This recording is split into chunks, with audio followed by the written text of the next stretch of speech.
All right, team. I think we got a good number here, and we will, yeah, let's kick off at the top of the minute. We're going to give some time for a few others to trickle in. Micah, good to see you, man. Good to see you. Josh, are you in New York? I'm in Philly. Okay. Yeah. Are you in New York? I'm in the office today. Everybody on this call to come to our Soho office and admire the Skip the Dishes plaque. You can't really see it there, but then you gotta come visit it, the shrine to Skip. Apparently, yeah. Love it. That sounds awesome. All right, let's jump into it. So achievements slide is always our first here. So I'm gonna start off with just highlighting that the roadmap that we're working on, or I should say David has been working on for some time, all the content that goes into it and the visualizations is kind of being revisited this week.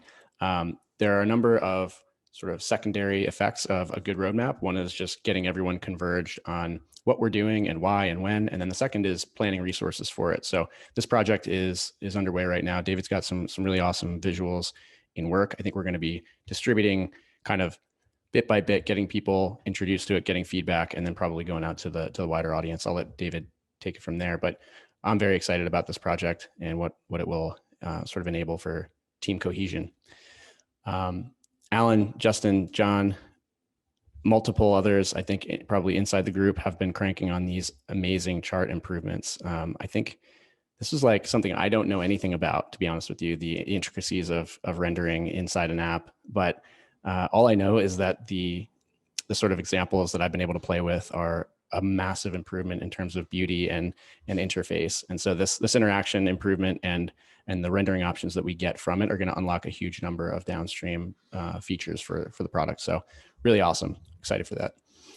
Culture and documentation project underway. So this is an interesting one. We're going to kind of see where this goes, but the goal is to work through all of the team to understand what our cultural practices are and what the principles are through documentation. So by interviewing, by doing sort of video and audio and basically just speaking to the team in order to be able to get these practices on paper so we can continue to reinforce them going forward. It's one of these things where organically we're producing something really great here, and we want to make sure that we can not just document, but also continue to improve upon it. So I think we're going to be pushing out a memo, and then there will be some action items for the team coming out of that shortly. Great week for interviews. So we spoke with, or Casey spoke with Kara Swisher from Sway and New York Times, had a well and good interview, and another interview for the Wall Street Journal, potentially a third piece coming from WSJ, which is pretty wild. So really solid on the press end, continues to be amazing to talk to kind of the top tier in the press world. We've got a few of our team were invited to discuss the Working Backwards book about Amazon's inside practices with Jeff Wilke, the former CEO of Amazon Worldwide Consumer. So this is something that just kind of like an opportunity that we had. Pretty amazing. We're going to try it out. And this may sort of spin into kind of a book club opportunity where we'll try to bring in experts in the field, maybe even authors on a continual basis to speak with them about the content of the books that we're reading and try to integrate lessons learned into the culture going forward. And then really awesome planning has started for the Life Itself conference. This is like late September, early October. Casey's going to be speaking. We're kind of cooking up a CGM experience for attendees. So potentially like 500 CGM wearers will be able to get live data and experimentation during the conference, and we'll be able to do some cool data-driven kind of renders on how people are different and sort of the why of levels, and we'll be able to do that immersively. So putting that together now, hat tip to the team who's pushing that forward, Ben, Casey, and others. And then a couple other great things that happened this week. So Casey and the Aura CEO, Harpreet, were on with Tempo CEO, did a really cool future of fitness chat, had an awesome IG live with Nick Gonzalez, which I think has like 30,000 views already in 24 hours. We're in touch with, well, we got in touch with a couple other VIPs, including like 6 MLB players this week. So lots streaming in. And then one of my first personal favorites here is Mr. Hippensteel, who is an 8-time CrossFit Games athlete and 4-time fittest on earth over 60. So this man is like an absolute machine in the CrossFit world. And I'm really excited to have him trying out levels. kind of buddies with one of his sons who's in a push-up group with me. So it's kind of a cool closed loop. And then this week we also recorded a video to send off to Will Smith. He's doing the Big Willie Challenge, which the goal of that is for him to get prepped for his superhero role coming up soon. And, he's kind of got some COVID pounds he wants to shed off. And so we introduced him to the levels concept in this video and talked about Drew Manning's experience. And I think we're gonna keep pushing. Hopefully we can get Will into the program. And if not, maybe contribute to the concepts around Big Willie Challenge, giving people actionable, insights into how their bodies are working and potentially ways to shed weight more easily and more directly. And I just want to shout out to the content this week and all weeks, but the velocity and quality is unbelievable. The cancer, in particular, the cancer article was just so enlightening for me. And I kind of track this stuff. So the fact that we have these amazing, high quality articles and just the velocity, we've got all these coming out in a single week. It's really cool. It's amazing. And then David also was on his first podcast, Health Tech Matters. I want to shout that out. I think that's most of what we got here. So with that, jump ahead and introduce Micah Rosenbloom. Micah is at Founder Collective, one of the first people I spoke to during the fundraise process. And he and Joseph Flaherty are also on the call right now. And, I just want to call them out for being one of our earliest supporters. During the kind of crazy times of COVID, we found FC and we're able to partner with them very early in our journey. I think they were the ones who connected us as well with Ben Grinnell. Is that true, Ben? That was Wiz Abdullah. Wiz, okay. I gave them credit. Early investors and skip the dishes, so that's the connection there. But yeah, Micah, would love to hear some words from you on, just how you've seen levels from the outside, from the day we kind of were introduced to you to where we are now, and what you're looking forward to in the future. Yeah, and Josh and team, I recognize a bunch of names on here. It's so cool to be with you guys. I actually remember doing this at Skip the Dishes, and I had to go up to Winnipeg, Canada to do this. So I'm grateful to be standing in the office in Soho and not freezing my tail off. Although I told a really good story up there, which was I was actually conceived in Winnipeg, but that's a longer story, probably not appropriate for this, but why I know that. Just as a 30-second background, I know I don't have a lot of time, but I actually was a health tech entrepreneur out of business school. So I started a company called Brontes Technologies, which was a hardware software business for dentists. So this is a prototype wand. By the way, maybe some of your levels experience is flashing off in your brain. We built a wand that dentists now across the world scan teeth in lieu of a dental impression. And so, Josh, you were talking about IRBs and research studies. You and I have been emailing about patents. I spent 10 years going through all that stuff. And, also remember all my software guys being like, it's so easy. And I was like, yeah, but we just had a biotech issue, or we just had a failure of hardware in the customer in Seattle. And, the complexity you guys are undertaking is enormous. And I completely empathize, but it also creates a enormous moat. And I think that things are hard tend to be more special. And that's how I feel about you guys. And, in the end, we sold the company to 3M. I have another prop. We after 5 years got to work inside the belly of a big healthcare giant and sort of, had that experience and always happy to chat about that. Anyone's welcome to visit me here in New York. Since then, I've been a partner at Founder Collective. We've been doing this for 11 years now. We've done a fair bit of health tech investing, but as you can see from the logos, across different things. And as Joe and I were talking about you guys, one of our good friends, Scott Belsky, wrote this book called The Messy Middle. And I think about this a lot. There's the early days of company formation. I remember when I met Josh and Sam and you guys, you have all this excitement and you're getting out there. And then there's the teenage years, right? The customers, you got a customer issue, you got the, software upgrade.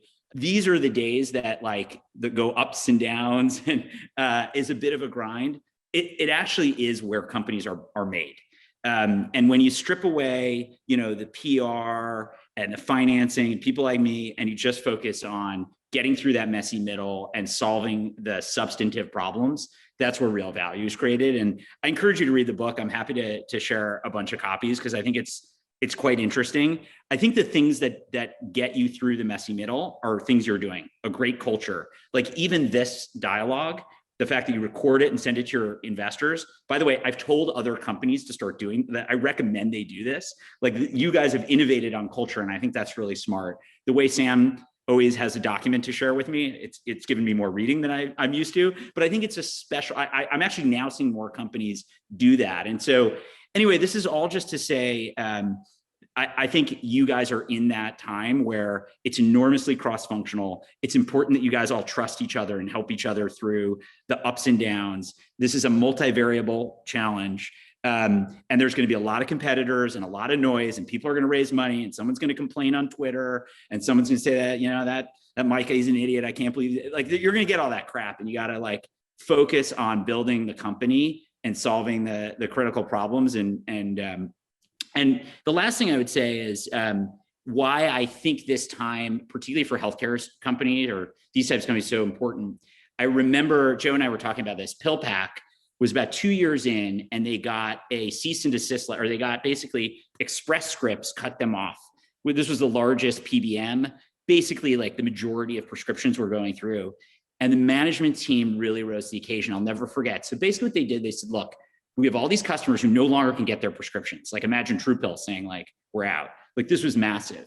So TJ and Elliot, the founders, created a website that was called fixpharmacy.com.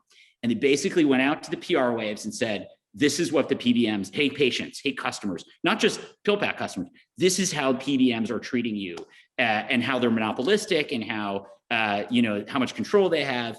And I don't remember exactly how much longer. A few days later, the CEO of Express Scripts, massive company, called TJ, the founder of PillPack, and said, please take that website down. We will allow you guys to, let's work something out so PillPack can continue to work through Express Scripts. And I just, like, I always think about those are the challenges that, like, I might not have risen to, that's sort of the make or break opportunities and challenges for companies. So anyway, I will shut up. Always happy to chat with any of you guys. I talk about, I'm not only an investor, I've been a customer, I've sent feedback to you guys, and really excited for the journey ahead, and always available. Awesome. Appreciate that. And it's always cool to hear those examples. I wasn't familiar with that PillPack situation. I'm going to go look that up. But yeah, love seeing innovation come through fits and starts. I think we're doing something similar.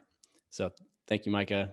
Thanks, Jess, for joining us. And with that, we will jump ahead to something somewhat relevant to what Micah was just talking about. I want to take a quick break from the normal broadcast here to discuss, the what is levels question. So we've been focusing on the mission. Levels exist to solve the metabolic health crisis, but this is more of the what, the how.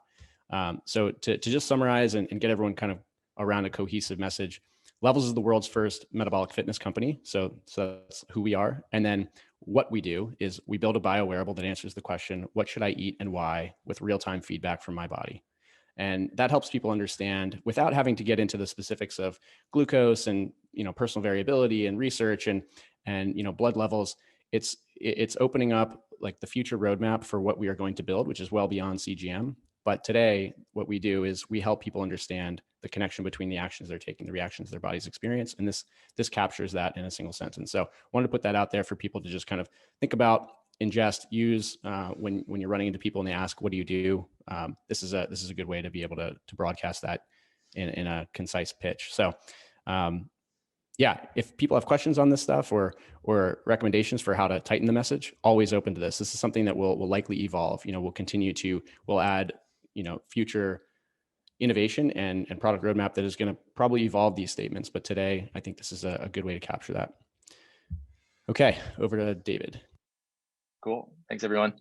Let's see, lots of great product work this week and across core things, as well as some interesting experiments. So I think the biggest thing is we finally launched the subscription sign-up flow, which is huge. Now you can sign up fully self-serve, levels.link/subscribe. And Josh, you could actually maybe play some of that video. Yeah, so it's not the full flow. I don't think we have an internal testing flow, so I didn't fully sign up, but now there's a beautiful UI. Our members can go in whenever they want. They can choose their subscription parameters and get that set up without ops involvement. And yeah, huge congrats to Jeremy for doing that. And he also launched a tool this week that automates the sensor replacement request that ops gets, which is going to save a bunch of time. a decent chunk of our sensors end up being replaced. So this is going to save a lot for apps. I think Ms. will probably mention more. Next slide. One of the cool experiments that that Maria launched, or it's ready to launch this week, is DavidBot 2.0. In the very earliest days of the company, we gave people the CGM and told them to text us with questions, and we're kind of bringing that back. So since the earliest days and now, we switched fully to the app. We don't have as much contact with our members, but we do get a lot of feedback. People saying that they want more meal analysis. And we hear them say that, but the intent with this experiment is to actually test it and see if you do have the choice to ask levels about something or go deeper on your score, are people going to engage with that? So we just want to see if people are going to like literally click the button, if they're going to email us. There's a variant too of this, which doesn't have an email. It just has an in-app kind of modal page that lets you register your interest in this feature and see what happens with it. So we'll probably start out small with this one in case we get inundated with emails, but I'm excited to try it out. Next slide. Just want to quickly highlight, I love that you're calling out the experimental nature of this. So many people have probably read the memo on the experiments that we're doing as a culture or as a company. This is an example of something that we're testing in the app. We'll also have experiments outside the app, but it's cool to see kind of the difference between this and production. Yeah, and then we brought back, there was an opportunity to bring back the original community UI that we developed. We tried it out internally as a team, and there were things we liked about it and things that we didn't. I think we learned that the engagement in the original iteration wasn't super high, but that's no flaw of the idea of community. I think it's, it was the initial cut and we didn't really quite iterate on it. But the whole 30, I think it's the whole 30 leadership team is trying out levels, and they asked for this feature essentially. So we resurrected it for them, and we're going to see if they like it, see what they have for feedback, and kind of do a qualitative debrief for it. So yeah, I'm excited to see where this goes. I think this is a really good example of something in the experiment world where you try something and it's totally okay if it's not the right thing on day one. Like this may last for years, right? We know there's a huge opportunity in community, and we're going to try something, learn from it, and move on to the next thing. Hopefully we get some good feedback from this one. Next slide. And then, a couple quarters ago, we laid the foundation with the insights framework, which was experimental at the first start. And with that, I think we pretty clearly learned that our members love the timely insights that are really related to something that they just did. The program cards are useful, but the generic tip-based ones aren't as useful. So Gabriel built this new insight card that when you have a low-scoring zone that you ate just before bed, essentially, we will remind you in the morning that, hey, you did this. Your late meal might be affecting your sleep. You can read more in that article. So the question here, I think it'd be great if people actually change their behavior. Let's see if that happens. But then also get some feedback on if they do indeed like this one. Nice work, Gabriel. That's actually live now. So I think he pushed that live just before I finished making these slides. Next slide. And we know everyone likes the event detection, but one of the missing things from the original event detection UI was the ability to copy a pass log, which is also heavily used. So Mario, with very minimal spec from me, added a really elegant design to bring back the copy pass log interface into the anomaly UI. So excited to see even more friction-free logging for our users. Next slide. And let's see. Yeah, so this one, but the new thing on this slide is the descriptive text underneath the zone review. So I think this is opinionated. It's a quasi-experimental, but in the past to date, we've had on the zone review page, we've had your metrics at the top, like peak, time and target, average, and they were presented as like quantitative metrics. And the change here is that this makes it feel more of a report, more like it was personally kind of created for you. It's the same metrics, but just delivered in sentence form. And it helps you understand that graph. And it's a stepping stone for more personalized insights here. You can imagine this might more from not just describing what the metrics are, but also saying like this large spike suggests that something in your meal had too many carbs. Would be like an iteration on this we could do. And then over time, it might get more specific with the next step. Next slide. And as Josh alluded to, there is some epic work going on with native charts. So I don't also claim to know all the technical complexities of charting, but suffice to say that working with charts is incredibly challenging. And if you want to do them really beautifully and really well, it could effectively slow down your velocity to zero while you work on like minor chart changes and inhibit our ability to experiment.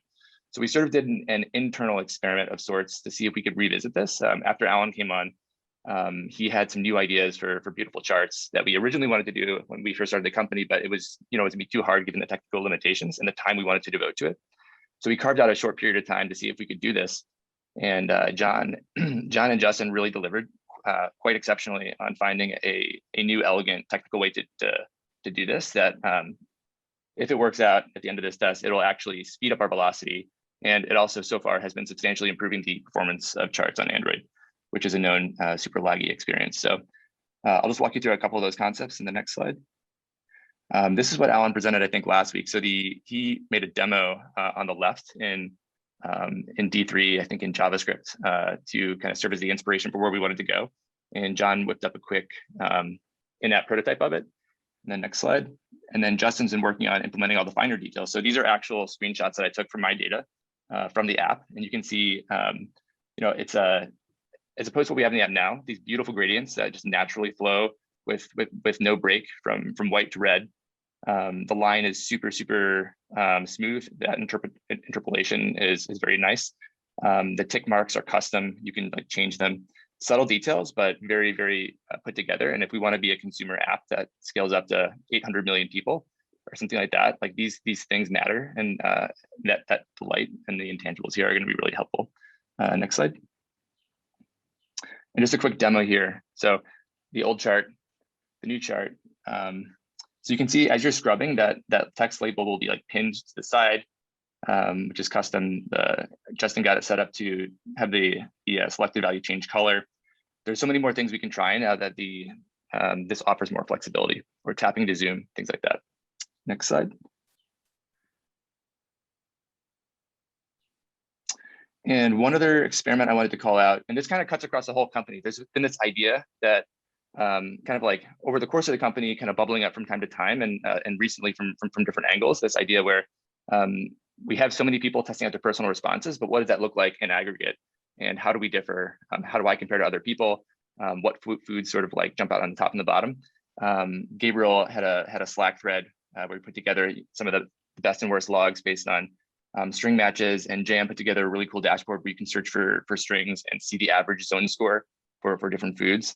And then Josh and I last year, when we had the original reports, we had a similar concept on these food trials. So like based on categories, like your best and worst fruits, or all the different variations of oatmeal that you tried, and like which ones are best to worst. So there's this new kind of emerging experiment where we want to see, will members engage with these sorts of analyses of common foods that we're getting excited about internally. So this is pretty early stages, but Gabriel is going to be doing some thinking about this and how we might test this out in a lightweight way with our members in the app. And if anyone else is working on this too, this is, I think, pretty broad spread thing. Let me know and we can try to combine efforts on it. Next slide. All right, kick it to Alan. Okay. So we continued some iterations on the food logging work this week.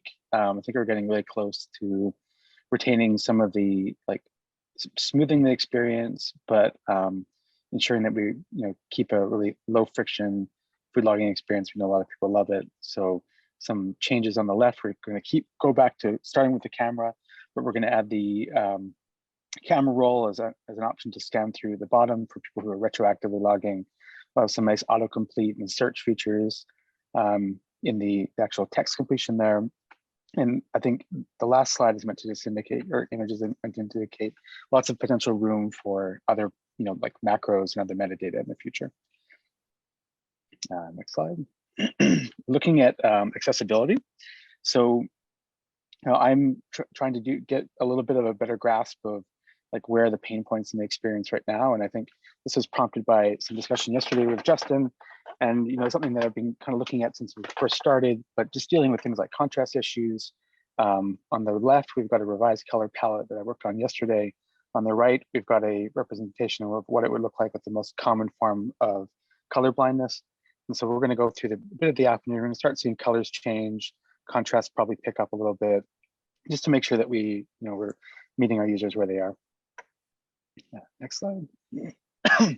And a lot of exploration We're doing a lot of great conversations lately around community. So we had David and Josh and I yesterday had some great chats. Chatted with Andrew last week on community, and today I've got a little collaborative call with Dorothy, and we're going to be walking through some potential ideas on how to bring community more to the forefront for the Levels experience for our users. And that's it. Awesome. So so much more actually we're going on that I didn't put a slide on for with limited time. But yeah, there's some really good stuff on the back end, some authentication changes from Jinlu and retool improvements and better health kit imports. Actually, I think that says John. I think Justin also worked on that. What else? And then some other interesting visual explorations coming up from John with an OpenGL 3D kind of like rendering thing of a glucose visual that Alan's been kind of conceptualizing. And then some really good other experiments that are kind of in the initial stages, in the thought stages around maybe extending that Coke experiment to more members that Jam is working on, the Metabolic Fitness Kit that Jam is working on as well. So lots of stuff going on. The slide is getting packed. Love it. Awesome work. Thanks, everybody. Quick hiring update. Things are kind of still the same. We're moving plenty of candidates through the process, lots of calls going on, lots of applications happening. So if you know people that are good for the roles listed, please forward them on. Ms. Two quick highlights, but before that, I'm completely blown away by that whole segment, David, Alan, and the entire engineering team. Like every week, it's impressive, and this one was awesome. Two quick highlights that David touched on in the beginning, but that are particularly meaningful for ops. One is that subscription form is live. So previously, we were using a drop form. Then we moved over to Stripe subscriptions, switched it to a type form, using all the form apps out there. What was still happening regardless is that ops is manually moving over a subscription, creating it in Stripe, adding it to Retool. We're out of that business. Members can sign themselves up for subscriptions. And it's one more place where we're taking manual processes and just removing them from the flow and making the whole system work with minimal input from us. And that's where we want to move towards. It's where we're going to have to do if we're going to have many more members. And so these are really, really meaningful steps. This also unlocks a lot of really cool features, kind of buried in David's preso there, but the screenshot here shows you that we can now choose subscription cadences. So we came up with 3 through a bunch of memos and exploration and conversation, but basically we're doing the monthly, so 2 sensors a month, or a month supply, depending on the brand, every other month, and then quarterly. This was based on a lot of member feedback that sensors start to pile up. People like to take time off between to see if the accountability is real, all these kinds of things. So that's a really nice improvement. And I think we'll start to work this into other places on subscriptions to make it a little bit more prominent.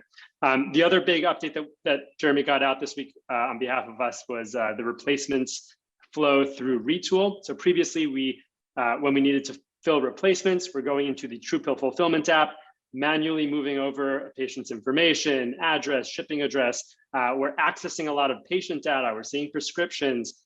We're getting out of that business too. We click a button in Retool, fill in the form, hit submit, and fire it off to the TruePill API for a fill request. So really, really nice experience. A lot more scalability and efficiency for us, better member experience, and just kind of really good hardening of the system. Big hat tip to Jeremy on both of these features, amongst many other things this week, scraper outage, a lot of other pieces. He's definitely MVP from our end. So thanks, Jeremy, for this work. It's meaningful stuff, and it's pieces that we've been waiting on for a long time that really, really changed the dynamics of what we work on. So you're going to have Braden, Jesse, Mercy, Lori, and myself trying to figure out where we go next, because these are pretty massive pieces of our workflow that are now taken care of, which is great. That's it from here for this week. Awesome. Yeah. I mean, I think the translation from this improving operations lives, that's directly to the end state for the member. I mean, being able to get a replacement is a unique experience for Levels. Like we provide, I think, delight through that. People are frustrated, their sensor's not working, and to be able to not only get one from the company quickly, but then, now I imagine even faster with the sort of improvements on the back end. It's going to be, these are the types of things that make us an MPS unicorn. So thank you, Jeremy. Thanks, ops team. Sorry, jumping ahead to growth. Growth. So growth, shout out Aaron Hansen.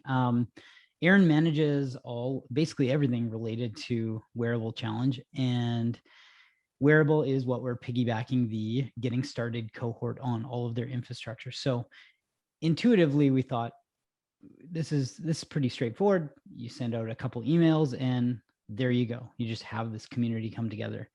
And working with Aaron and seeing the way that he's been communicating, like the transparency and thoroughness, the organization, and then just this like speed and execution, it makes you realize you're like, oh, we wouldn't have done anything remotely close to as good as this if we tried to do it ourselves as a team, not because of not being capable, but because of opportunity cost of time. And so big hat tip to Aaron. It's just been immensely helpful to work with somebody and go, oh, this is how you really do it. So yeah, awesome. Next slide, please. Growth financials. So weekly recognized revenue, 110,000. Monthly, we're already at 260. So we are well on our way to our goal of $300,000. 9.2 in the bank and sitting well there. Next slide, please. So growth theme is alignment. We'll do a quick recap on Life Itself, which is the conference that Casey will be speaking at and we will be working with. So very high profile event. And I think conferences from the outside can seem sometimes like just another event. But when looking at this as an opportunity, this is a new event that's being organized by Dr. Sanjay Gupta and Mark Hodosh. Mark had founded TEDMed, so he has some experience in tier one of tier one events. And this event is important because although there are only 500 attendees, pretty small in that respect, it is quite high profile. So we're talking about people like Dr. Anthony Fauci. He will be there and he's going to be on stage, and he might even be a person that Casey applies a sensor to, which is to be determined. The point is that this event is going to have high profile coverage. So CNN is going to be covering it. We, from an opportunity perspective, have access to a new network. So these might be people who we have second and third degree connections to, but we actually haven't had FaceTime with or haven't had the opportunity to meet them. It's going to help us spread the message of metabolic health and metabolic awareness. And then there's a lot of social proof and signaling for levels. So for us to be thought of as trustworthy enough and executing at a high enough level to be associated or aligned with an event like this, I think is a pretty big signal to the way that we'll call it events or organizations with profile are looking at levels. And so that's pretty neat. From a consideration perspective, when thinking through, because we are giving an in-kind contribution of 500 units, so it's about $85,000 of like capital outlay. The question really is around, will it help us to achieve our long-term goal? And then what's the opportunity cost of time is the most important thing. So is this a distraction or is this something meaningful for our team? And when we thought through it, it's something that money can't buy and the time is very well worth it. And so strategically this made sense, and pretty excited. Casey has 2 speaking slots and a lot of interesting things will come out of it. So we'll keep the team updated, but on to Mike with member insights. Thanks, Ben.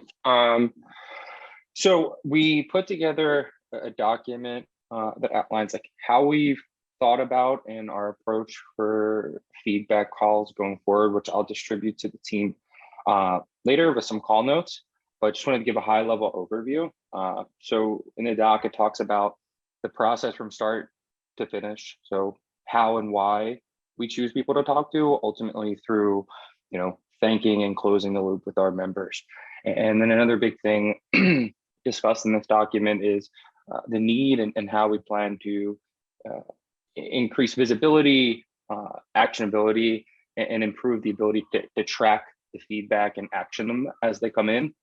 And then at the end, we talk about like success measures, which are extremely important. And this will allow us not only to make sure that we're continuing to learn from our members, but that we're doing it in an efficient and effective way. This is going to be a dynamic and iterative process. So we're going to continue to revisit it on a regular basis. Definitely welcome everyone's comments and feedback, and I will send that this afternoon. Awesome. Thanks, guys. Mercy. Okay, social update. For Instagram, we hit 27,700 followers. One really cool thing that happened on Instagram this week was Dr. Natalie Crane posted a few stories where she kind of explained how metabolic scores and the Whoop recovery score really correlates.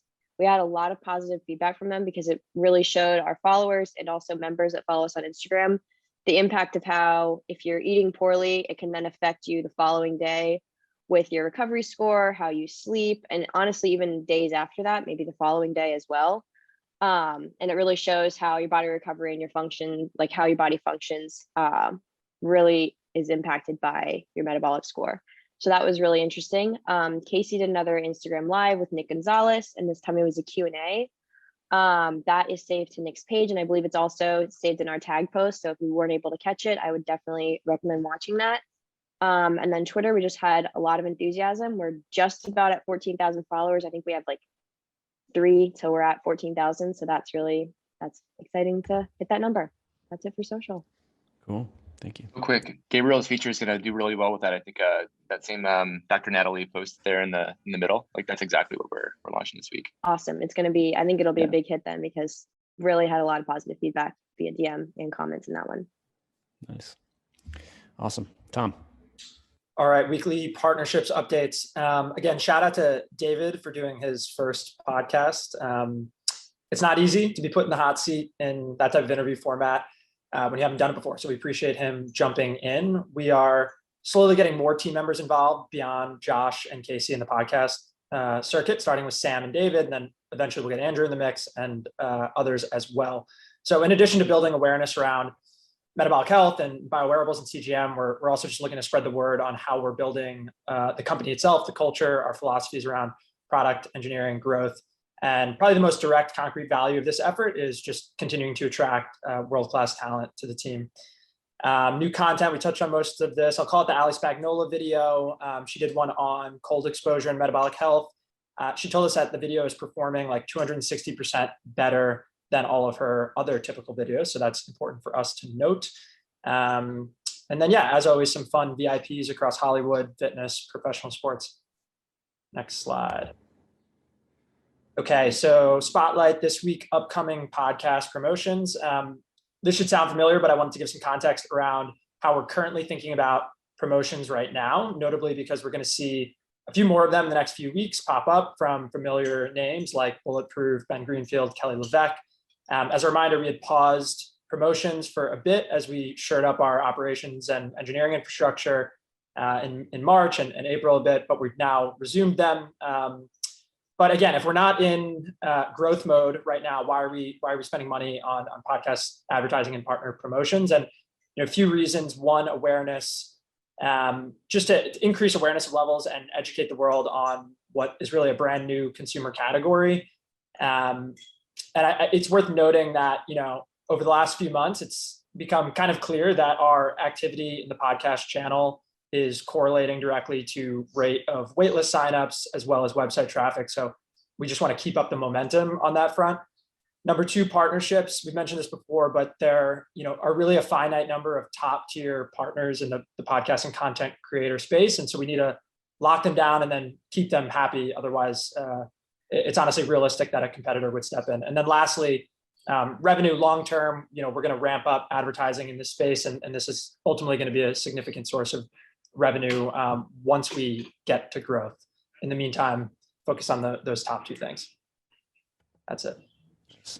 Thanks, Tom. Haney. On the content side, you mentioned the cancer piece that went up this week. That's probably the deepest dive we've done yet, at least in my tenure here. And we had a really great new science writer. We tried out to do that, and a really good advisor process. And Dr. Michael Hardacre, an oncologist who helped advise both on the front end and then review it on the back end. And then, contrasting that, a couple of nice, tight, serviceable food pieces around flax and pasta.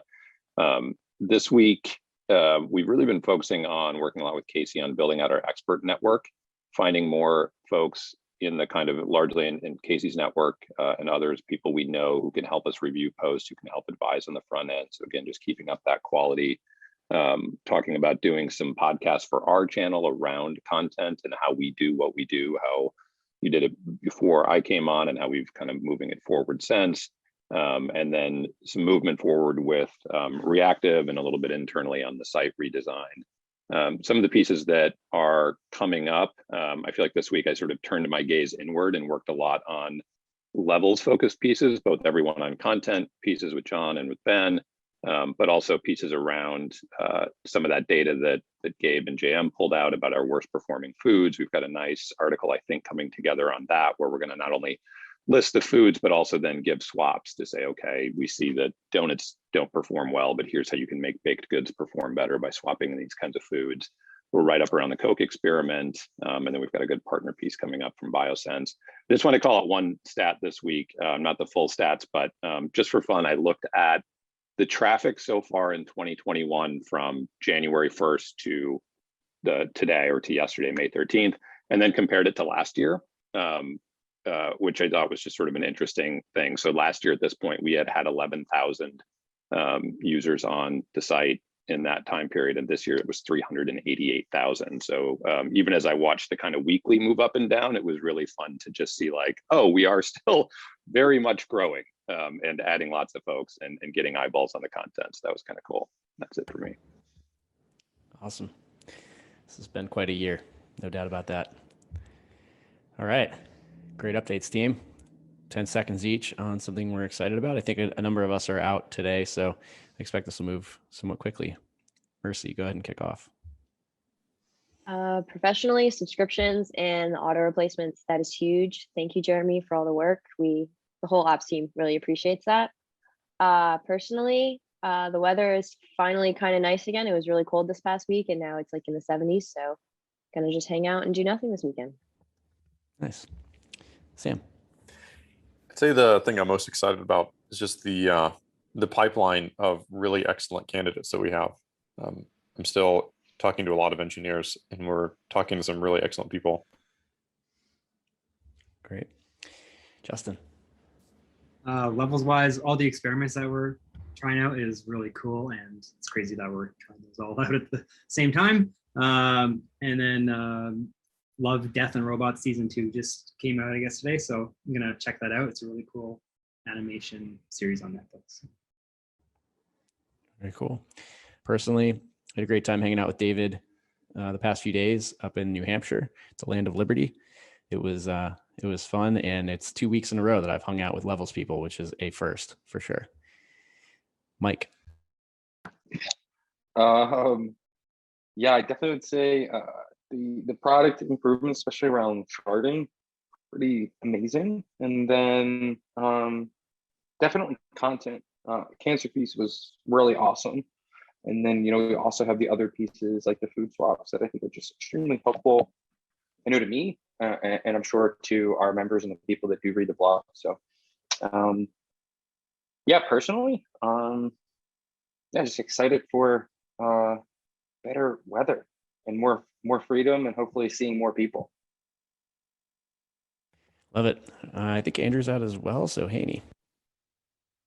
Yeah, on the level side, the number of experiments was so cool to see. Like, it seems like just a couple of weeks ago, there was a memo about, hey, we should do more experiments. And then suddenly there's like 4 experiments in the Friday forum that look awesome and are moving forward. And it's just really cool to see that velocity. On the personal side, I completed my first book listen at 1.75x speed this week, and I'm pretty proud of myself. I didn't think I could ever listen at the accelerated pace in Sam style, but I did it and it worked.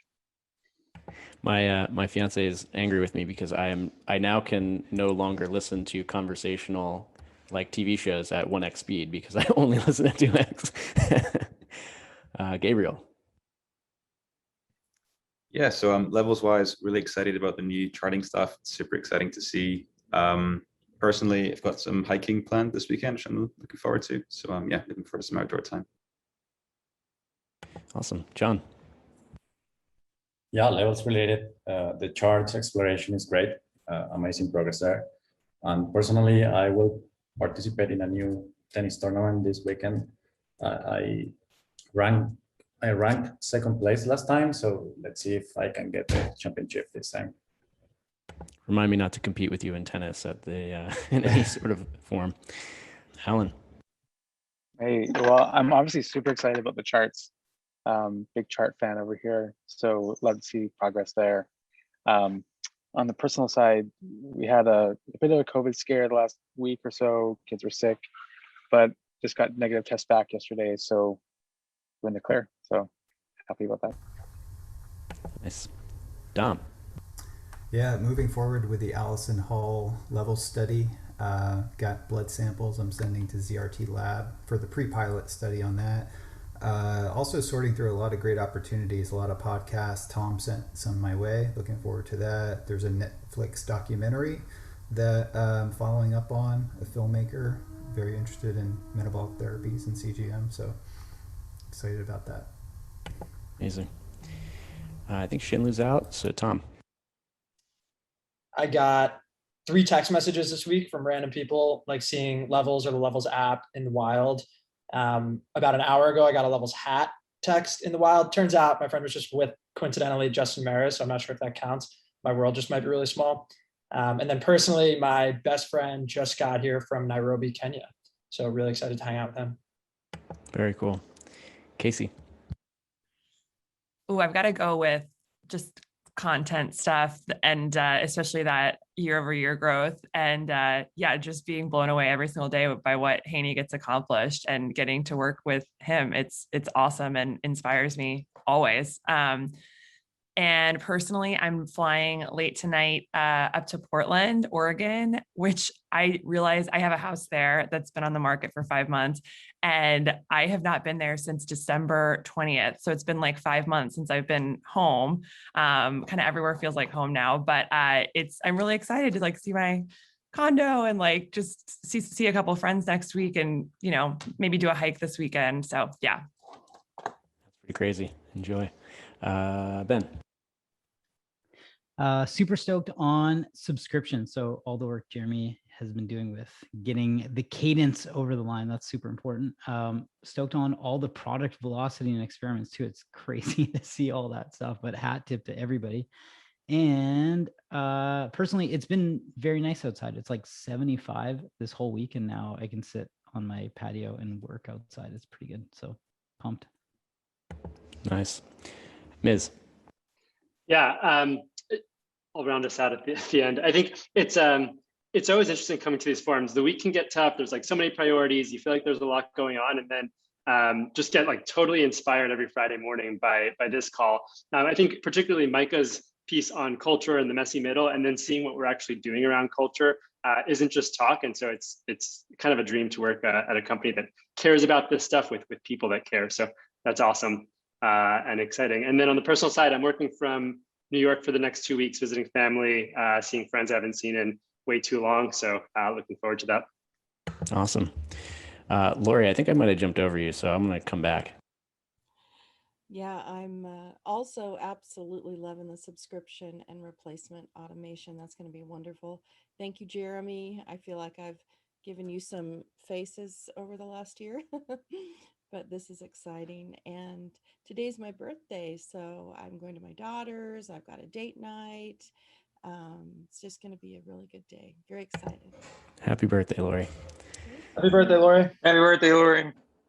On the Levels in the Wild, I posted this to Slack, but it was crazy this week. One of my sisters was just like going to her primary care doctor and was chatting about this like beta test for CGM she's in, and her doctor like not only knew the company, but knew me, I guess, in some way, listened to the podcast and stuff. So we're out there. It's wild. All right. And with that, John, story of the week. Yeah. Let me share my screen. Okay.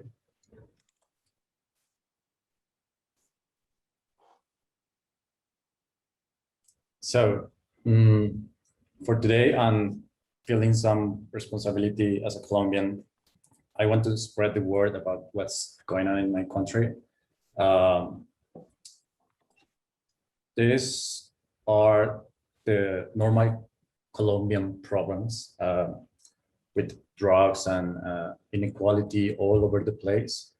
This infographic on the right side is pre-COVID, so things are likely worse now. More than 70% of the people live in poverty or extreme poverty. Most of the land is owned by a few people, some of them being ex-presidents, senators, and other political figures. Corruption is just a normal thing, and the system just encourages it instead of actually punishing it harder. So with all of this, plus COVID, plus super slow vaccination rate, the government came out with a tax reform, which tried our patience, and everything just exploded. Moreover, the excessive use of force from the police, the limited education possibilities, and the unemployment rate is one of the factors that make people even angrier. So who is protesting right now in my country? Almost everyone. So like truck drivers, farmers, teachers, students, everyone, especially people from low and middle class classes. So what is this tax reform about? This was the biggest thing that happened before the protest.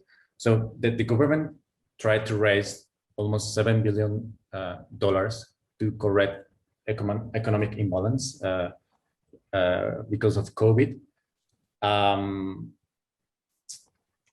they also tried to add VAT to basic products and basic services like internet, like water, power, natural gas. They also tried to add the income tax for people earning more than $600 a month. And they also tried to put more taxes on gas, diesel, and other stuff. So this is kind of crazy because the one single corruption scandal here in Colombia named Reficar was about $4 billion. And that was just one scandal. So this is not only about correcting the deficit that COVID caused, but also trying to correct the corruption scandals that happened before. So it's okay to pay taxes, but if we don't have the example from the politicians that are creating these reforms, it's not good. So, for example, the president, the vice president, and many congressmen and other politicians just paid zero in taxes last year. So, and their salary is $12,000 a month plus other benefits. So that's not okay. In addition to that, the police abuse has significantly increased the last few days. The country is militarized. A few dozens of people have died, and there is a lot of people injured, and a lot of shootings and illegal arrests happening in the last few days. But what are the protester demands right now? So they want the tax reform to be removed. They want better vaccination rates. They want the police to end the violence against protesters. They want to start a basic income scheme for lower class people. And they also want free tuition for public universities for middle and lower classes. The wins so far, as a consequence of this protest, is that the government removed the tax reform, so that's not happening. Of course, the finance minister quit the job, and the government also announced like 2 days ago that people from lower classes are going to get free tuition for public universities for the next semester. This is kind of a trap because this is just for the next semester, but it's progress and it's okay. With more reporters, with more media coverage in the last few days, we have less violence, of course, because the police officers are taking more care with their actions. And the government also suspended some plans to buy airplanes for almost $4 billion. So that's kind of crazy. The effects of this protest for everyone here in Colombia is that everything is more expensive now because the roads are blocked. So farmers are losing their production. Cities and towns are not getting these products. So everything is more expensive. With all people getting together on streets, the COVID spread is even bigger. And of course, more violence than usual. So personally, I think this is the right way right now, because at this point, without this protest, the tax reform would be approved and other things could have happened. But I don't think that violence is the way of doing that. So pacific protest is the way of doing that, from both sides, or from the police side and from the protester side. And it's all right. So it's in the Constitution.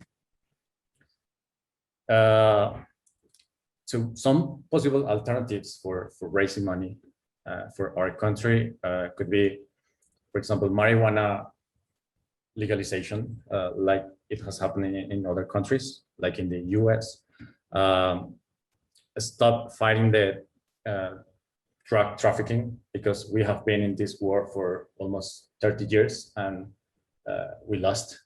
And we are getting tons of money from the US, from other European countries, and we are not doing any progress there. And instead of spending money on that, we should invest on fighting corruption and invest in education and a better healthcare system, for example. So it's okay to complain, but we should take care of what's happening here. It's very complex. We actually need reforms, but not this way, and maybe better ones or different ones. So what I say to other Colombians is that we should vote and do it properly. It's incredible that probably half of the people living here don't vote. We should put ourselves in other people's situation, because we are not the same. And we should try to help others and treat people the way we want to be treated. Education is also important. It has a multiplier effect. So try to coach and guide others and teach others to be better citizens. And of course, if you can donate, do it. And if you can spread the word, do it. So we don't need to be in the front line of the protest to be to make this place a better country. We still can help with other actions. So that's the conclusion. That's it. Well, John, thank you for sharing from the inside perspective. I mean, this can sometimes be reduced to just headlines over here, I know for sure. So it's really important to get a nuanced perspective, and I appreciate you taking on a tough topic, and I hope things improve. And yeah, genuinely, a lot of conflict out there. So anyway, thank you, John, for preparing that. Thanks for sharing. Thanks everybody for contributing this week. Awesome meeting, and have a great weekend.